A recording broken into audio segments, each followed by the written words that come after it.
Choosing Home by ginnyrules27, Chapter 20. Already a third of the way through, guys, and this is a long one, so brace yourselves. Claudine smiled slightly to herself as she made her way to the haven. While she still wasn't exactly sure what Fred was up to, it had been a rather pleasant couple of months without him glaring at her. The others had even started reluctantly following her orders, though Morgan never really needed any prompting in that regard. She was a good sort. Well, as good as you could get on the Isle, that was. However, that good feeling faded as she walked into the haven and froze upon seeing a familiar figure. A figure she thought was busy tormenting Auradon. "Oh, nice of you to finally turn up again," she said, working hard to keep the contempt out of her voice. "I'd say we missed you, but that would mean we would have to know where you were." "You know exactly where I was, Claudine."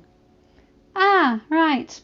In Auradon, getting turned into a chew toy and turning us into jokes," Claudine shot back, rolling her eyes. Morgan looked over and gave her a slightly wide-eyed look, shaking her head slightly. Claudine couldn't help but tilt her head slightly and raise her eyebrows as she looked over at her. "What in the world?" "It's okay, Morgan. I know how to handle him. I am his sister, after all." "How was I supposed to know that little purple-haired witch could do that?"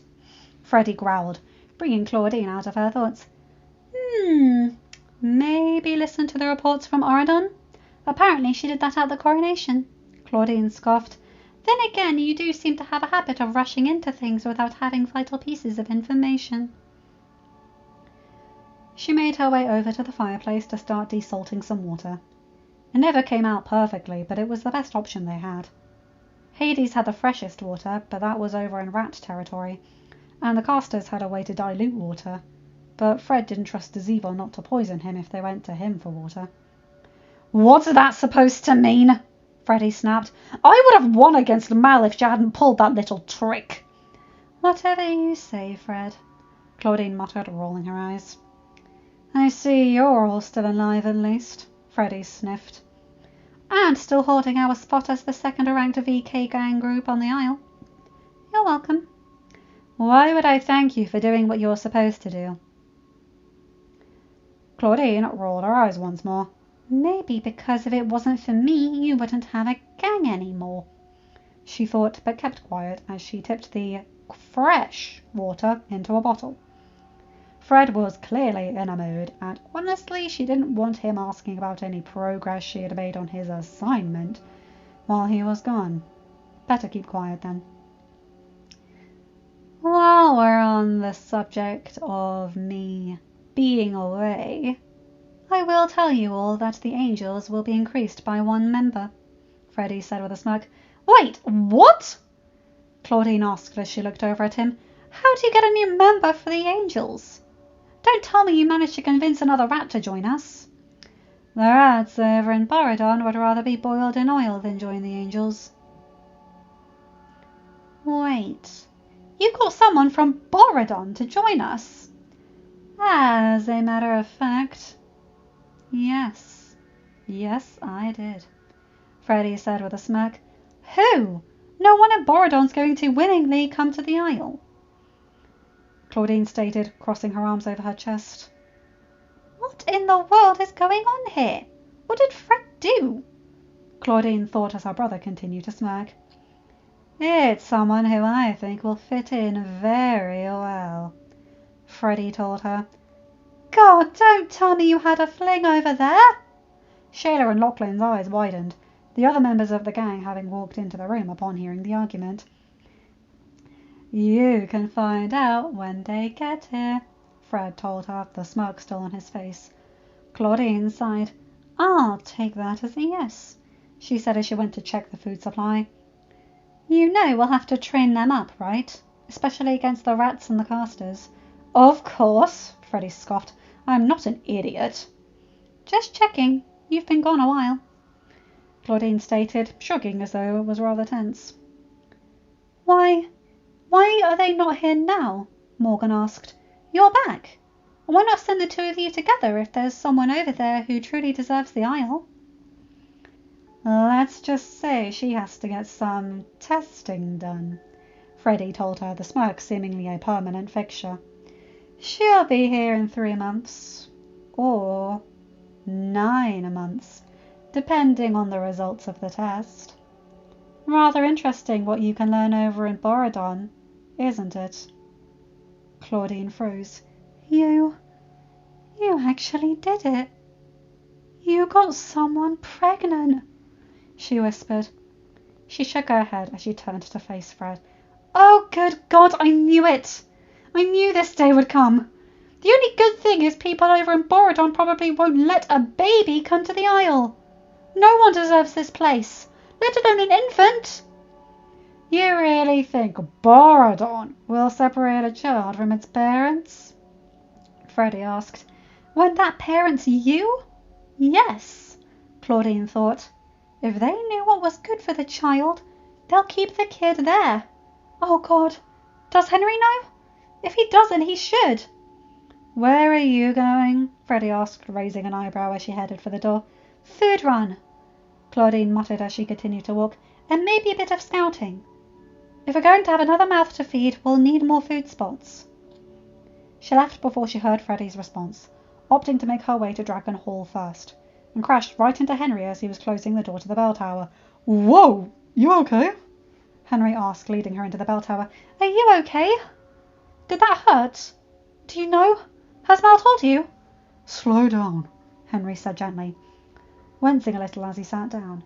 His back still hurt, even though it had been weeks since the confrontation with Zevon. What was Mal supposed to tell me? The reason Fred's back on the Isle on his own. He finally did it. He got someone pregnant. He did what? Oh God, I can't believe it. Someone actually let him get them pregnant. According to him, yes, but... And he may be a world-class liar, but I don't think he would lie about this. I don't think so either. There's too much pride at stake for him. And I have a feeling I know who it is, Claudine sighed. Sleeping Beauty's daughter. Didn't you tell me Uma sent a report saying she'd been sent to the Isle for stealing Maleficent's scepter? Yeah, but we all thought she was joking. There was no way Sleeping Beauty's daughter would do anything to ally herself with a Freddy, Henry said, shaking his head, then letting out a small sigh. God. I know, Claudine said softly. That poor girl. Having him for a father. Well, we don't know. I hope it's a girl. A girl won't be much value to him, Claudine said with a small sigh. Though, Fred said she would be here in either 3 or 9 months. There's a chance that she may not be pregnant. Though it'd be my luck that she was. This is Fred we're talking about. Not to mention she's a Borodon girl. She won't have the reproduction issues the Isle girls have. So really, all we can do is pray is that it is a girl, so that there'll be no future for passing on the Frollo name. May just became the month of possible doom, Henry muttered, then shook his head as he realised how that sounded, and who he was talking about. Sorry, that's harsh. No, it's fine, Claudine said as she sat down next to him. How's your back doing? It's okay, Henry told her, smiling slightly at her subject change. Burns always take a while to heal, but I'm told it's getting there. Probably doesn't help that was your whole back, Claudine added. Better my back than your front, Henry told her. If you'd gotten that vial, you probably wouldn't be here. It may have been an automatic reaction, but I'd do it again if I had to. And I would have done it for you too, Claudine said, looking him into the eyes. Not while I'm around, but I love you for that. I love you too. So much. I was so worried when that vial hit you. I know you were, Henry said, kissing the top of her head. I could see it in your eyes. But as I've been saying, better me than you. I'd rather it not be either of us. I'm just happy you didn't get hit with what Strap did, Claudine told him. I think they were as bad as each other, Henry muttered. not wanting to tell her just how bad it truly was. It had taken all his willpower not to burst out screaming in pain. Derek had nearly been in a frenzy trying to get him to stay in bed while he handled things. It was to the point that Henry couldn't lie on his back. It had gotten so bad that the crew was debating calling Mal, or even Lady Persephone for assistance, or even dragging him to the new hospital. Henry had refused, of course. There was no need to take resources from others. Mal was needed in Auradon, and Lady Persephone might have been helping someone else. Mal had bigger problems than some burns. Problems that were now on the Isle. "You okay?" Claudine asked as Henry let out a small sigh. "Yeah." "You sure? You're thinking too much again. You know LeFou often says that's a dangerous pastime." Henry chuckled. "Yeah, I'm thinking." "I think I can guess about what," Claudine said, shaking her head. "Actually, it's kind of about Freddy," Henry said, and then sighed. "Mostly, though, it's the aftermath of that vial." "Oh. You okay?" "Yeah, the crew was just a bit overprotective, is all." "Good," Claudine said, kissing his cheek. "Good?" Henry asked. "It means they care." "Of course they care. But I thought Derek was going to go spur. He wouldn't let me out of bed, you know." "Good. God, you almost sound as bad as Strat was," Claudine said, shaking her head fondly. "Claudine, Scrat was screaming in pain," Henry said gently. "I mean with admitting when you're hurt," Claudine said with a small chuckle. "I didn't want to worry anyone," Henry muttered. "Why not? You had a clear injury, and at least the rats would have been able to get you something for it." "They were talking about calling Mal or Lady Persephone, and Mal was needed in Auradon. She had bigger problems." "How? Henry, how bad was it?" Claudine asked, her voice soft. "Don't worry about it. It's healing. That's all that matters." "Henry, it's been weeks, and you're still in pain. I'm going to worry," Claudine told him. "Be honest with me. Please?" "Okay," Henry sighed. It was pretty bad. Honestly, it felt like my skin was melting." Tears began to form in the corner of Claudine's eyes. Hey, I'm okay," Henry told her, noticing the tears. "That was for me, and you took it. You were in pain because of me." Henry shook his head. "None of that. I said it before, and I'll say it again. I'd take 1,000,000 of those vials for you, if it meant you were safe." "And that's very sweet of you, Henry. But now you're in pain, suffering, and you have the resources not to be," Claudine told him. "Please, I need you to tell someone you're still in pain." Henry sighed. "I can't sleep on my stomach," he muttered, nuzzling his head on her shoulder. "And with my back the way it is." "I thought Henry seemed tired," Claudine thought as she bit her lip. "I'm all right. Tired, but nothing I can't handle. My back's healing slowly but surely. I'm already back to sparring." "Of course you are," Claudine said with a fond smile before sighing. I should go. I told Fred I'm on a food run, and I still need to find some before heading back. But you, mister, are telling Derek that you need someone to heal your back. Understand?" "But—" Bah! No kisses or cuddles until your back is healed." "Claudine, you can't be serious!" Henry exclaimed, looking at her in astonishment. Claudine crossed her arms over his chest. "If that's what it takes for you to get treated and not be in pain, then yes, I am." "But I'd be taking aid from someone who might need it more. I can let it heal on my own." "Who else needs it right now?" "This is the Isle. Who knows who'll need it? Claudine, it's just not feasible." "I don't care. I love you, and I don't want you to be in pain, Claudine exclaimed. You're getting medical attention. All that will do is cause a panic among the rats. I'm acting captain. They already know you are hurt, Henry, Claudine said, cupping his cheek with her hand. They don't want you in pain. Get it treated. Please? Fine, Henry muttered. Thank you, Claudine said, kissing his cheek. I still don't think this is fair, though. Deal with it, Claudine said, and then chuckled at Henry's slight pout. You don't have to be strong, you know. Not for the crew, and not for me.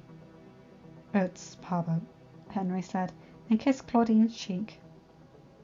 You should go. Freddy's going to be keeping an eagle eye on you for now. Daddy's back. Right. Claudine nodded and made a face. I have to say I did not miss him. Join the club, Henry said with a slight chuckle. Now, go on. You need to get some food so Freddy doesn't get suspicious. Actually, come with me. I'll get you something. Are you sure, Henry? You don't have time to go scavenging, Henry told her. But you're in pain. Henry shook his head. I can still walk. Ride into Lord Hades' place and get you some food. Okay, Claudine said, knowing there was no arguing with him when he was like this. You just wait round the back of Curl Up and Die, and I'll bring you something, Henry told her. I'll be quick, I promise. That way Freddy doesn't get suspicious either. The two of them made their way to the town square, where the aforementioned shops and restaurants were. Claudine ducked into the alley by Curl Up and Die, watching for Henry to come back with the food. It didn't matter what he got. The fact that it was food from Lord Hades' restaurant was enough. Fred probably wouldn't even care how she got it. Hopefully all he would be pleased with was that it was food. Henry whispered, handing her 2 bags as subtly as he could as he ducked into the alley. Thanks, Claudine whispered back to him, taking the 2 bags. Her hand lingered on his for a second, before the two of them went their separate ways.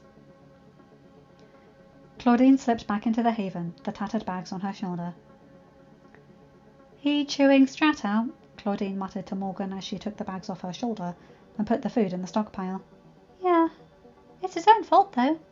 Fred heard him made a comment about how much Zevon's potions hurt. Morgan muttered back. Claudine shook her head in exasperation.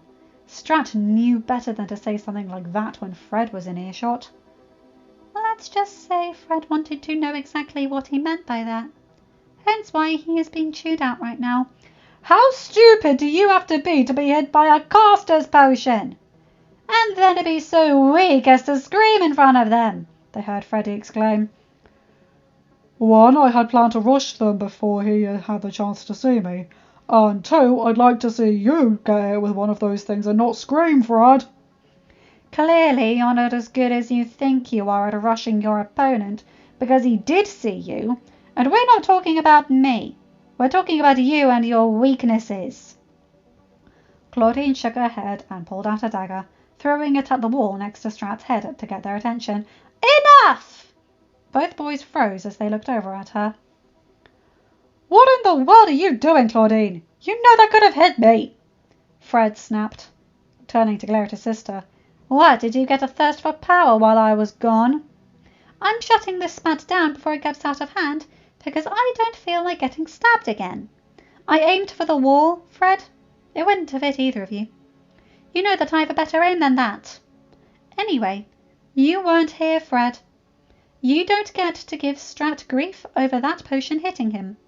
I already did that, but the sneak attack was on my orders. Sure, it was a lie, but if it kept Strat or herself from getting stabbed, so be it. Had it worked, Strat would have not only taken out one of the caster's potion makers, but the right hand to the casters, and a huge threat to us. Claudine continued. It's just unfortunate that the smirking flea has eyes on the side of his head as well as his front. Not to mention he fought to keep the screens in until it got too much for him. We fought to keep the number 2 spot while you were gone, Fred, and yes, getting injured in the process. Were you expecting us to keep the number 2 spot without going into a gang war for it? What does this matter anyway? Strat's back at full strength now. Claudine turned on her heel. So get off his back. Oh, I got some more food for our stores, by the way. Since we'll be having your fling join us at some point, I figured it'd be better than to be safe than sorry. It's decent stuff, too. Now, both of you, calm down. I'm calm if Fred is, Strat muttered. Good enough. Claudine shook her head, knowing her brother was never calm. She sighed before marching back over to them and yanking her dagger out of the wall. She knew it would need sharpening now, but it was worth it. They had just gotten Strat back up to full fighting form. No sense in him getting stabbed. Strat caught her shoulder as she walked past him and squeezed it slightly, causing her to freeze for half a second. Claudine looked over at him and raised an eyebrow, almost as if she was saying, "Yes?" "Don't get any ideas, Strat. This doesn't mean I trust you more than I did before," she thought as she yanked her shoulder out of his grip before going back to her spot by the wall. Morgan looked over at her. What was that about? It was almost like Strat was saying thank you. Who knows how Strat's mind works?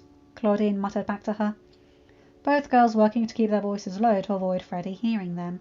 Still, at least one of them thanked you, Morgan muttered. I mean, there could be other things, I guess, but he knows Fred would kill him if he made a move on you. Strat's not going to make moves on me. Claudine shook her head. He's not my type, and I can kick his ass if he tried it. Morgan chuckled before rolling her eyes. And without fail, they're cozying up to him again. I thought it would be one of the girls, but they're both doing it.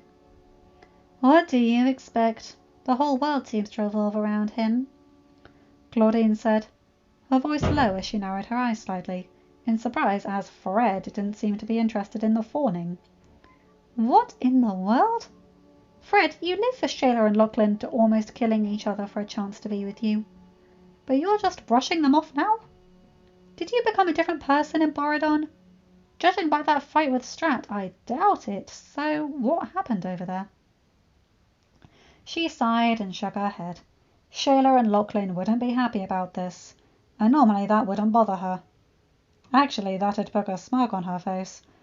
But with the looming possibility of a pregnant fling of Freddy's being out there, it would drive them insane. She'd need to be on her guard, especially with Henry still hurt. I don't like this, Morgan mouthed to her. He's not acting normal. I know, Claudine muttered back to her. It's almost like this is a different Fred. Morgan shook her head. Fred has two sides. The side he uses when he wants you to like him, and the side that leads the angels with an iron fist. There's no third side. What else could it be, though? You don't think he actually got feelings for this fling over in Borodon? Claudine mouthed. Morgan stared at her in shock. Claudine, you've known Fred all your life. Have you ever known him to have actual feelings for someone? Morgan, I know it doesn't make sense, but look at him. Shayla and Lachlan are throwing themselves at him as per usual, and he's barely giving them a second glance. Shayla! Lachlan! Enough! Freddy barked, as if to prove Claudine's point. But Fred! Shayla and Lachlan exclaimed. I said enough. Okay, Claudine said as she stepped up. You heard him, girls. He's not in the mood, so back off. If you two are that desperate for attention, I'm sure Strat would be happy to have you. Freddy scoffed. I'll pass. Strat muttered, I'm down for a fling, but not with them. Helpful, Strat, Claudine muttered as she rolled her eyes, nudging the two girls firmly away, and took their spot next to Fred. What? Don't expect me to fawn all over you like that. If you did, that would be a first, Freddy muttered. Though, speaking of fawning, how's it going with Henry? You break him yet? Fred, I've told you before. Henry is as stubborn as a rock. It's slow going, but I've gotten him to trust me. Claudine, what is the point of being female if you can't even get Henry to break? Honestly, trust is for Borodon. Freddy scoffed. I mean, it's not like you got him to take a dagger for you or anything. Actually, I did. It wasn't a dagger, but you get the point. Claudine muttered. Explain. The rats came to our aid during a standoff against the casters. Henry took a potion that was meant for me. It was a bad one too, so my feminine wiles, as you call them, are clearly starting to work. Henry's just slow going in terms of wanting the physical side of things. That's all. So, what you're saying is Henry's laid up. Freddy smirked. Sounds like it'd be the perfect time to attack the rat territory. Or at least it would be if I didn't have our new member coming soon. However, now that you're back, the rats will be expecting an attack. Better lay low for a bit and let them think they're safe. Claudine said, thinking wildly. She knew the more time she could delay Fred, the more time Henry had to heal. After all, we get the new member trained up and then attack. The rats won't know how to proceed. They've never met our new member before. It won't be like the others where you swiped them from the rats. There'll be no fighting techniques for them to know. No weaknesses to exploit. Freddy paused for a moment, as if actually considering her thought process. You might be right, Claudine. It would be a good idea to give her as a secret a weapon. Shayla and Lachlan glared at the floor from the corner they were shoved in. Morgan rolled her eyes, having noticed their reaction. Not fun being passed over, is it, girls? Nice, Strat said, chuckling under his breath. Thanks, Strat, Morgan muttered, a little taken aback. What is it with the male angels and their personality shifts today? Oh, shut it, Morgan. Oh, I'm so scared, Morgan said, rolling her eyes. You should be. At least we can hit our targets, Shayla growled. And which of us hit Zevon? And who was it who was crying over Strat? Morgan shot back.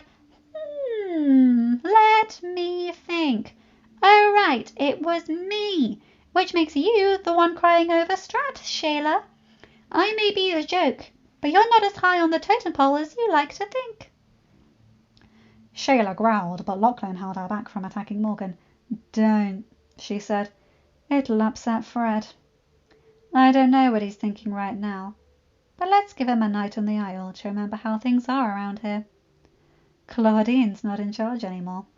Morgan won't be able to wheeze her way into Fred's good books as easily as she can with Claudine. She's just getting cocky. She's forgotten who really rules around here. You know I can hear you, right? Morgan asked, raising an eyebrow. And, yeah, I might not be able to get into Fred's good books. But remember, Lachlan, Fred just shut you down. If this is what he's like before the Orodon fling arrives, imagine what he'll be like once she's here. Gods, you might actually be lower than me. Oh, that's it, Shayla growled. Shayla, do not make me come over there. Good God, Claudine. What have you done to the gang that they argue with Morgan like this? Freddy growled. Excuse me? I didn't do anything to the gang, Fred, Claudine exclaimed. You've just never noticed before because you keep preening over their attentions to you. This is what the leader who actually has to deal with them has to deal with. They have half a brain cell each and it revolves around you, rather than things like common sense. Honestly, Morgan has more common sense than either one of them. You know she's the one who saved us, even after the rats came to our aid.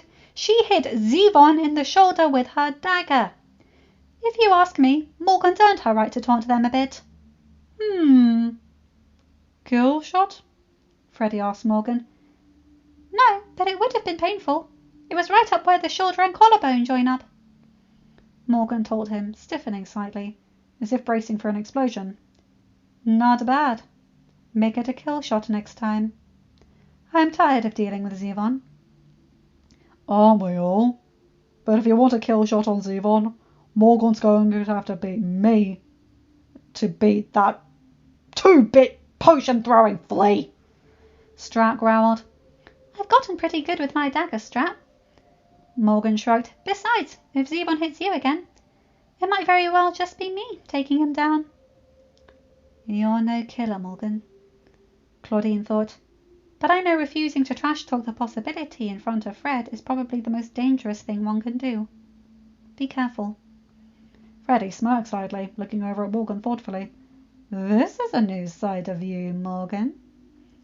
Let's just say I've learnt my trigger. Besides, I'm sick of those two thinking they can walk all over me, Morgan said with a shrug, looking over at Shaylin and Locklear. Shayla scoffed. Stop being such a Bardon princess about it, Morgan. You get in one shot, and it wasn't even a kill shot.